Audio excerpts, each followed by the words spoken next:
Assalamu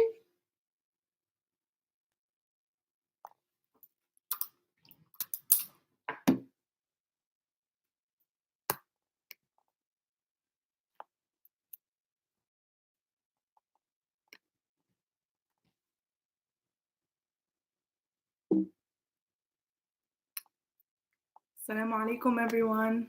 I see more people are coming in, so we're just gonna wait 2 or 3 more minutes, inshallah. I apologize.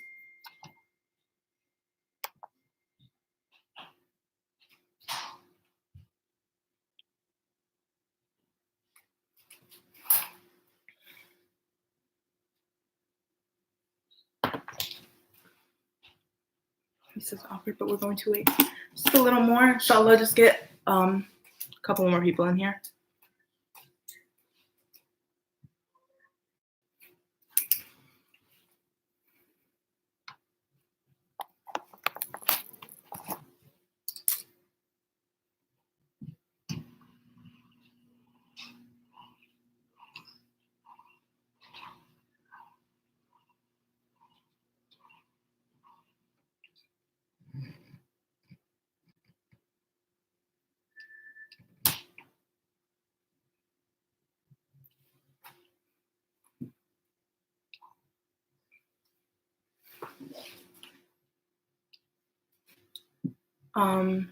Yeah, we'll just wait a little more.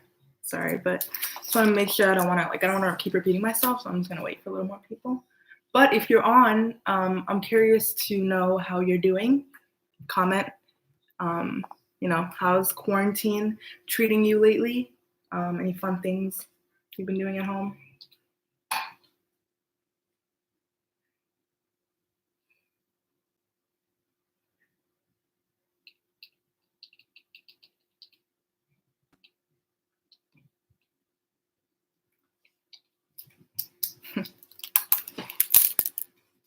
Okay, so we got some more people in here, alhamdulillah. Just gonna wait a little longer just to make sure everyone is set, because I know it's been giving some trouble to some people. So.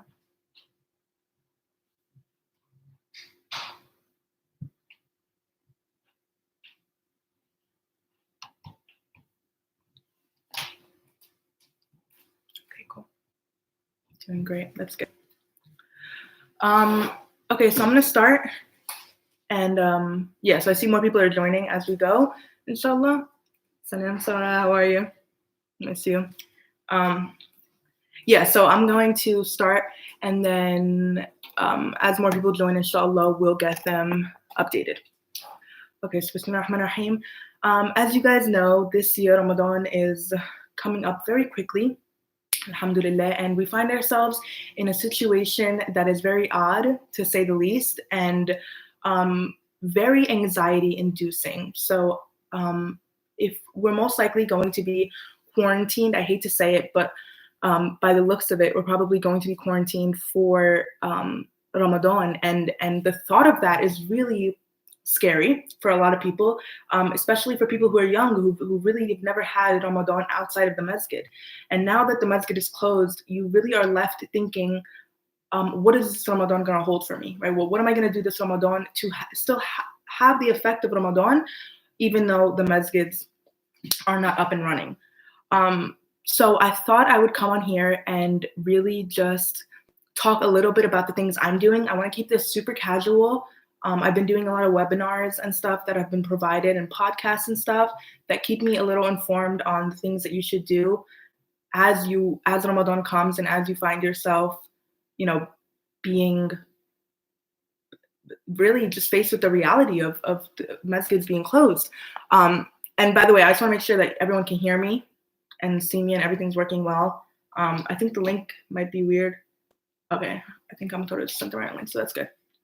But yeah, so these are just some things I'm doing, and these are very similar to things that I do even when the masjid is open, and Ramadan is really such a special time for us that we cannot waste it, and we cannot let the time take us away and be unproductive, and find at the end of Ramadan, you come Eid day and you realize that you really have not gotten better, you haven't gotten anything out of Ramadan, which is really the worst feeling.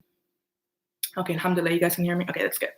So I'm going to start with a couple of things that I do to prep for Ramadan just regularly, even when the masjid is open. And then, inshallah, we're going to go into how to conquer your feelings of anxiety and how to really just feel okay with not being present in the masjid, even though Ramadan is starting soon. So bismillah, we're going to start. So some things I'm doing, if you guys want to comment, actually, I really want to make this interactive. So if you guys want to comment some things that you guys are doing to prep for Ramadan, inshallah, I'll give you guys some time to do that. Yeah, just keep it simple. Some things you're doing to prep for Ramadan, and then I'm going to share some things that I have been doing. Inshallah. So I'll wait a little bit. Eating later. Okay. Yeah, getting in the habit of fasting for sure, and getting in the habit of iftar. I put decorations on the house. That's always fun. Yeah, we haven't put up our decorations yet, but inshallah we will soon, because that definitely gets you in the mood. So I got a fanous the other day. I'm very excited about it. So yeah.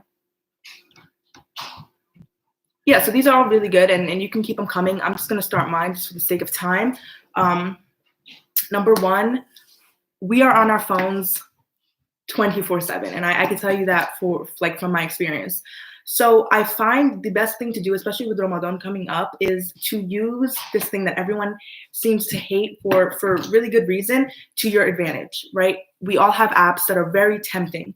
If you try and go in and delete the tempting apps that, take your time, that waste your time, that don't really bring you anything productive, it will help you tremendously in Ramadan, I promise. And this has been something that I've been trying to do lately, and it really has been helping. Deleting, I know it's going to be so hard, and it's easier said than done for sure, but deleting things like Netflix, like TikTok, Spotify, things that really don't bring any type of Islamic knowledge to you, is great for reducing the amount of time you are wasting on a day-to-day basis. Right, for sure. And even if you don't want to delete those apps necessarily, if that's too harsh, if you find you are on your phone a lot, transferring your feed and transferring the stuff that you watch into productive stuff, right? Making the stuff that you watch help build your iman, right? So for example, on Instagram, your page that is accumulated by the things you watch and you like, that in Ramadan should be realistically filled with hadiths, different videos, different shuyukh, different du'as, stuff like that will actually help contribute to your iman, instead of just seeing random hi Tasneem, how are you? Seeing people's pictures that really don't bring anything to the table, right? On top of that, Spotify, it's a really good app, and I hate to tell you to delete it, but if you're going through your playlist 2-3 times a day, music already is not recommended on regular days. On top of that, wasting your time in Ramadan on music is a very, it's really shameful, and it's something that I struggle with, because you find music around you a lot, and it's something that you really have to humble yourself with, and you have to realize, I have to check myself and see, really, am I addicted to music? Because you really find yourself, you cannot do anything, you can't even get ready for the day without a playlist on, right? So with that, you use Spotify. There have been multiple podcasts that have started already, actually from last month, that are geared towards Ramadan, and they are very beneficial. I know Sora and I love Muslim Central. He does a very nice sheikh. He does different topics on different things, and he's very blunt. He's very reliable in his sources, and he's very relatable too. So he's a great source. So if you want to hear something, if you want to keep yourself busy, at least you're in the remembrance of Allah when you're doing it, right? Instead of just listening to music that at the end of the day won't bring you anything, right?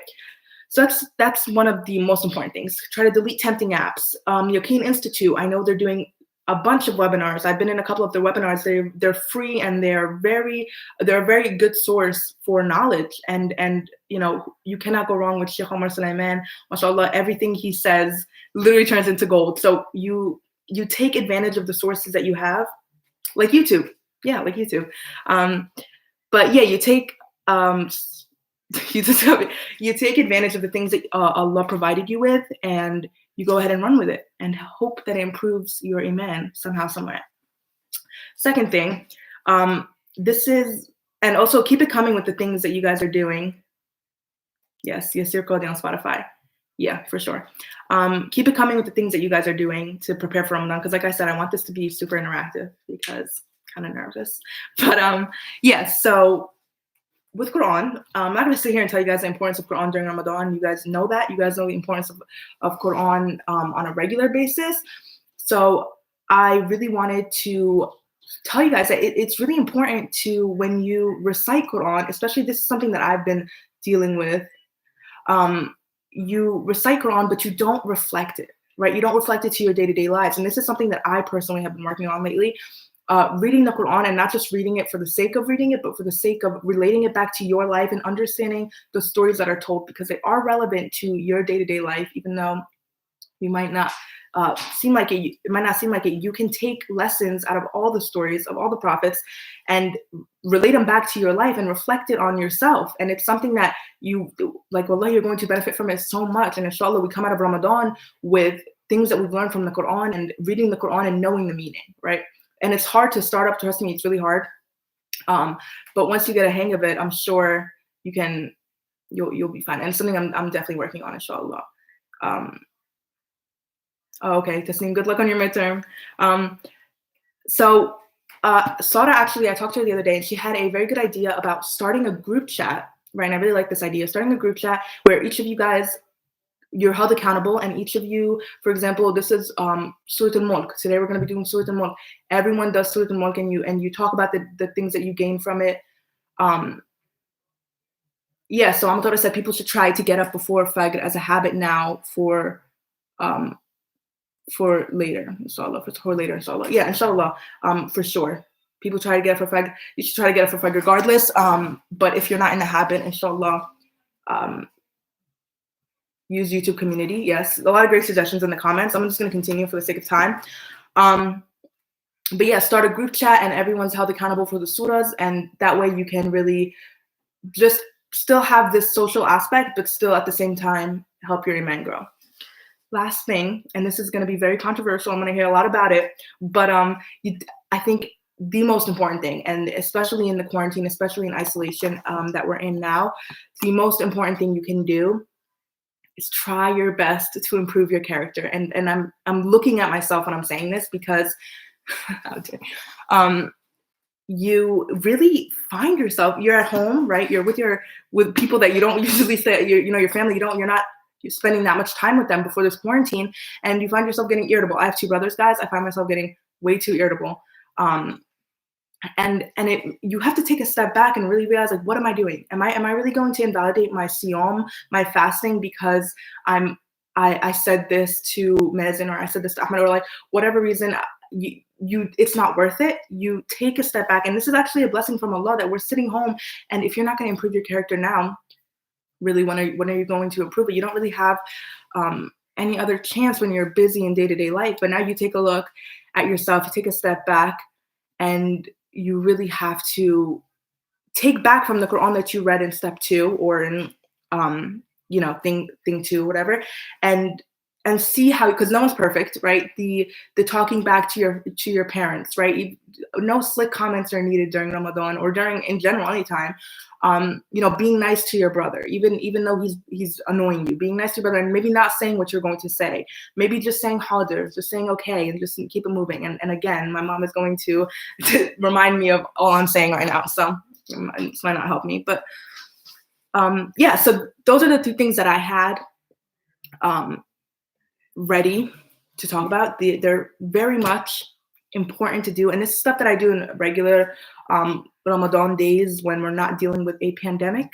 I usually try to incorporate more of Allah and the deen into my life, my day-to-day life. Okay, next I want to talk about the elephant in the room. We are all sitting at home, right? We are all very anxious, at least I am. And we don't have a date, really. We have a very loose date on the okay. You can't help it, and you definitely have to deal with it somehow, some way. And oh, by the way, if I'm looking down my notes, so I apologize for that. But yeah, so the anxiety that you're feeling, I'm here to literally validate it, because I have heard so many shuyukh go on Instagram, go on Facebook, and tell you, how dare you feel nervous about Ramadan? You're praying to the same Allah everywhere you go. As someone who resides in the masjid often in Ramadan, alhamdulillah, I understand the stress that comes with, what am I doing? I'm not going to Ramadan this year. What am I going to do? I know I'm going to fall into, unproductive things, and I know I'm going to end up doing things that, don't please Allah, blah, blah, blah, all that stuff. And, that's very valid. And it's very much something that you have to worry about, especially as someone who goes to the masjid often. But you have to realize that this is just another test from Allah. And there has to be some goodness out of it. You have to come out of this with some good. There are people, I was just telling my friend the other day, there are people in the grave that would do anything to be in our position, even though we're in quarantine. They would do anything to celebrate another Ramadan, even if it's in quarantine, even if it's just in the room, right? So we have to keep gratefulness in our heart. And this is the time, especially right now, where it's so easy to complain and it's so easy to be pessimistic, right? But the real winner is the person who out of all this comes out and says, Alhamdulillah. Alhamdulillah for everything. Alhamdulillah that I have internet. Alhamdulillah that I'm breathing. Alhamdulillah that I'm with my family. I have a roof over my head, right? It's so easy to complain. Oh, I miss my friends. I'm missing major life events. I'm missing Ramadan, all that stuff. But you have to keep a sense of gratefulness in your heart. And it's something that I had to learn over the past few weeks to actively, it has to be conscious, it has to be active. Remind yourself, be grateful. You could be dead right now. You literally could. At least you're seeing this Ramadan, right? You're lucky to even be celebrating this Ramadan. I apologize if I'm going too fast. You guys can let me know though. But yeah, I just want to get through it because I also want to have time for feedbacks too. So I was telling someone the other day, you have to go down to, this Ramadan is going to be all about simplicity, right? Down to the root of Ramadan, right? What is Ramadan all about? Getting closer to Allah, right? So that's what this Ramadan is going to be about. You take away all the community events, you take away all the getting ready for iftars, all the azumas, all the good stuff that we culturally love. But is it really, but keyword is culturally, right? So we still have to take Ramadan, as important as it is, even without all these cultural aspects of it. So with that being said, you pray Tarawih at home, right? And I know it's going to be hard, and I say this as someone who feels the same way. Not having an imam in front of you and not having Sheikh Samir, for example, in front of you, it doesn't pull out the same emotion in you that you're used to, right? You're used to being very emotional and it being like something very moving. But inshallah, if you take steps to your imam and you continue to strengthen your relationship with Allah, you'll be able to feel the same emotional connection that you feel behind a sheikh right in your room, right? Because they are right. At the end of the day, it is the same God and it is the same prayers that you're doing. You're just doing it alone. And this is actually, this Ramadan could be the Ramadan where you come out and you finally say like, wow, like I beat my nafs and I beat the shaitan and I beat all that. And I came and I stood up after a heavy iftar every day and I prayed and I was genuine and I did it for myself and for Allah. And that is the biggest blessing. And that to me, and having that genuine interaction and that genuine connection is better than a million tarawihs in the masjid. And I hate to say that, but it really, that's how it is. Next, I'm going to go in, I don't want to keep this, I want to keep this really short. I don't want to make this long. So I'm going to go in with next things. I'm going to go I'm going to have a little psychology twist to this because I think it's really important to validate the way we are feeling and to address our emotions, right? And deal with them while we're here. And this is, again, for me, just as much as it is for you guys. So a couple ways to deal with the anxiety that is around this whole situation, not just Ramadan, but just, if you're missing major events. As a senior in high school, I'm missing a bunch of major events that, I've been looking forward to for years. But like I said, the gratefulness has to be actively in your heart. And there are ways to deal with this anxiety and there are ways to do it efficiently. And this is psychological matters. Number one, and if I have any psychology peeps in here, don't hesitate to correct me because, whatever. So number one, the best way that I deal with my anxiety and the best way to deal with my, nervousness around this whole thing and about Ramadan and about everything is to really make a plan. Worst case scenario. What is our worst case scenario? That we end up having Ramadan, all of Ramadan in quarantine, and then I eat in quarantine. That's really the worst case scenario for me. Best case scenario, it only affects like the beginning of Ramadan. Worst case scenario, that's what happens. Even with that, and I hate the thought of even saying that because I don't really like to think about it. But when I do think about it, I have to make a plan, right? Making a plan will help your anxiety so much, guys. I promise you. And it sounds cliche, but it will. Anxiety really comes from the unknown, right? You don't know what's going on, so you can't help but feel nervous and feel like you don't have control, right? Lack of control creates anxiety. But if you make a plan and you know worst case scenario, Ramadan is canceled, I'm going to do A, B, C, and D to make sure that this is the best Ramadan ever, your anxiety will decrease and you will feel like you are ready to take on whatever is making you anxious, right? And try it, and I promise it will help at least a little bit.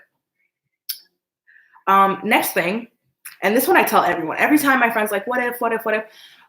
It's very easy, like I said before, to have so many negative thoughts right now. You open the news and all you can think of is negativity, right? They died, they got corona, they did, right? So all that stuff, you can't help but have what if I get corona? What if so-and-so gets corona? What if I don't get to do this? What if I don't get to do this? What if this is canceled? What if summer 2020 is canceled? What if this, right?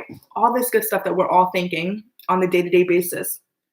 You have to interrupt those thoughts with, what if this is a trial from Allah and this all works out and I become a better person? What if this doesn't last any much longer and Allah lifts this from us and we come out and we're more grateful and we are more connected as a community, right? You have to interrupt your bad thoughts and your negative thoughts with good thoughts and replace it with something good, and you literally won't have any, like, it'll be really rare that you have negative thoughts, and you'll find yourself always, and it'll become a habit. I promise it'll become a habit. I'll be like, oh, what if, for example, I'm just gonna take baking because I've been taking baking on lately. I'm a super good baker. But what if this does not come out right? But what if it comes out fantastic? And what if it's the best thing I've ever eaten? Right? You have to have a balance in your brain, and you have to give both sides equal opportunities to take over your consciousness. You can't really have all negativity and you can't really be all positive either. You have to be realistic, but you also have to be positive. So that really is down to the point that all the points that I really wanted to make. We have about 5 minutes. I'm down for any questions or comments. But just know I'm not a scholar by any means. I'm not a sheikh. I'm not any of that. Just keep that in mind when you're asking your questions. But I'd love to hear some feedback for sure, and some things that you found important. But yeah, like I said, I want to keep this interactive, so I'm giving you guys time to do your thing. So my actor's safety is the most important thing. Yeah, you see, this is a true director. He cares about his actors. But yeah, ask some questions, guys. I want to keep this. And if you don't want to ask, if you don't have any questions, tell me how you're doing, how quarantine's treating you. I asked that before, but no one was on here, so I'll wait. Hopefully someone asks questions. It's awkward.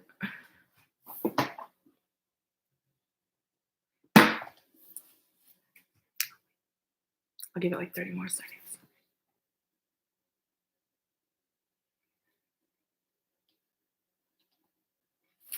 Okay, hey Mariam. What do you think about keeping a gratitude journal, like every day, write alhamdulillah for something? We're on the same wavelength, girl. Yeah, no, I love that. If you write, first of all, writing is really powerful.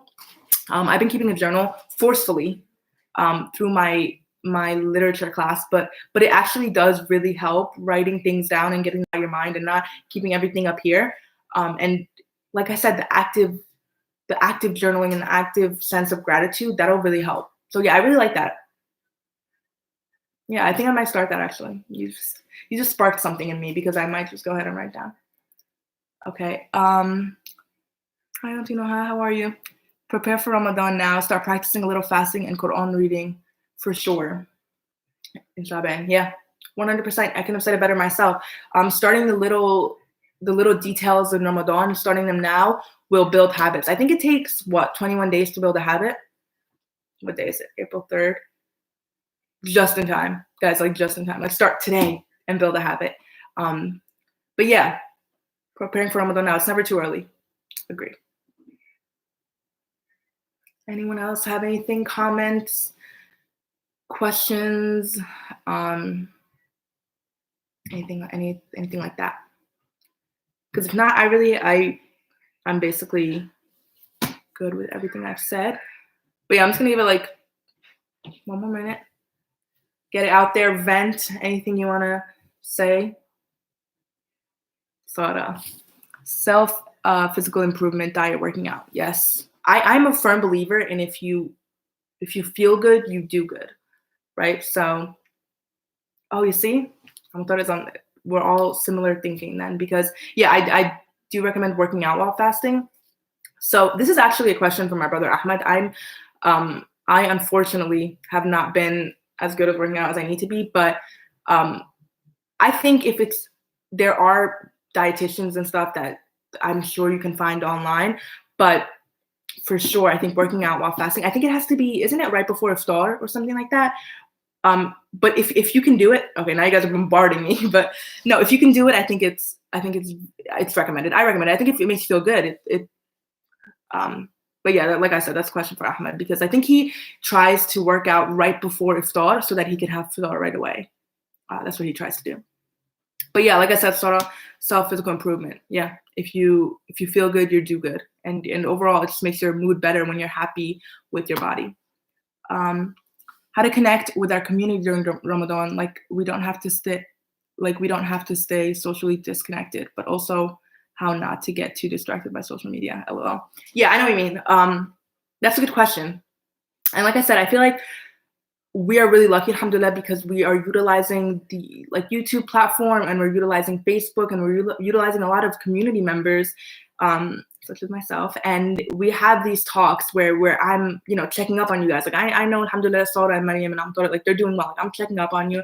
You guys know, alhamdulillah, I'm doing well. This is a way we're staying socially connected and, checking up on your friends and, saying salam and making sure that they're okay, right? You can't go wrong doing that. It not to turn it into something distracting, right? But if you send a text, I think in Ramadan, if you send a text, you can't do any harm by saying, hey, how are you? Just wanted to make sure you're okay. If you need anything, let me know. Right. Keeping that, because personally, I'm an extrovert. I like to think I'm an extrovert. So being isolated has taken a toll on my social life. But I find that keeping connected, yes, through social media, very helpful.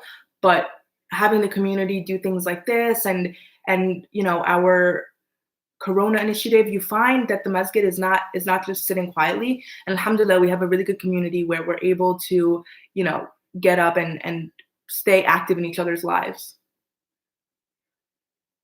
All right. I think my parents are watching upstairs, so I hear the feedback. Like I hear myself talking after. It's really funny. But yeah, so if you guys don't have any more questions, I'm done talking, and I think, inshallah, if I said anything that is correct, that is from Allah subhanahu wa ta'ala. If I said anything that is incorrect, and I apologize, that is from me. Thank you, Maryam. I hope everyone is really safe and healthy. Stay safe, stay away from everyone, wash your hands. Inshallah, this will all be over soon. I can't wait to see all of your faces. And yeah, alhamdulillah, thank you so much for having me on it. And I hope everyone stays safe. Thank you. Bye. Assalamu alaikum.